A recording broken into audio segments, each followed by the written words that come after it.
সম্মানিত দর্শক, এই দেখতেছেন এটা আমাদের পুকুর। এখানে বড় বড় বোয়াল আছে, চিতল আছে। এটা বন্যার সময় একটু পানি উঠছিল, তো বোয়াল আছে, চিতল আছে। আপনাদের মাছ ধরবো সামনে, হয়তো আর একটু পানি কমলে মাছ ধরতে নামবো। তখন আপনাদেরকে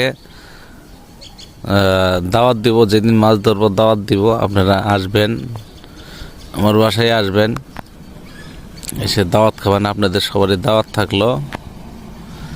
তা আমি এই আমার বাড়ির পাশেই এই হচ্ছে, এটা আমাদের গ্রামের মসজিদ।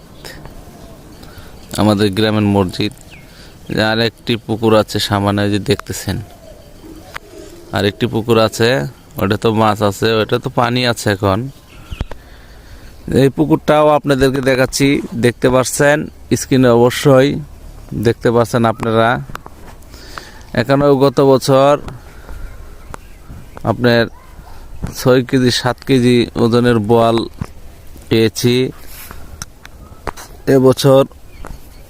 এবছরও আছে বোয়াল, পাওয়া যাবে। আমি পুকুরের যতটা সাইড দিয়ে দেখাচ্ছি আপনাদেরকে। এটি নতুন পুকুর। এটা তো গত বছর ভালো বোয়াল ছিল।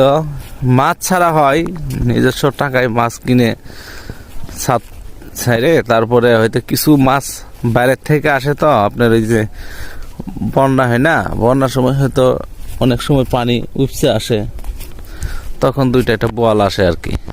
আর এই দেখতেছেন একটি ভিটা বাড়ি। এখানে আমার এক ভাই এটা করেছে, এটা গরুর ফার্ম দিবে, তার জন্য দোয়া করবেন। সে বিদেশে থাকে, নাম হচ্ছে বদিউজ্জামান। অনেক দিন থেকে সে দুবাই আছে, একটা গরু ফার্ম উঠাবে কাইন্ডলি। আর এই দেখতেছেন আমাদের গ্রামের পাশেই দৃশ্য, সরিষা ক্ষেত ওই সামনে দেখতেছেন, বাগানের পাশেই সরিষা ক্ষেত। এই হচ্ছে আখের ক্ষেত, এই যে আখের ক্ষেত। এই হচ্ছে বাগান, মেহগুনি গাছের বাগান।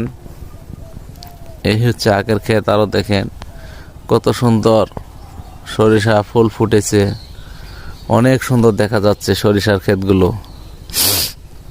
ওই দূরের থেকে আপনাদেরকে দেখালাম, কাছ থেকে দেখাতে পারলাম না। যাই হোক, এরকম ভিডিও আর এরকম দৃশ্য দেখার জন্য, আমি আপনাদের জন্য ভিডিও দেখার জন্য অবশ্যই বিভিন্ন জায়গায়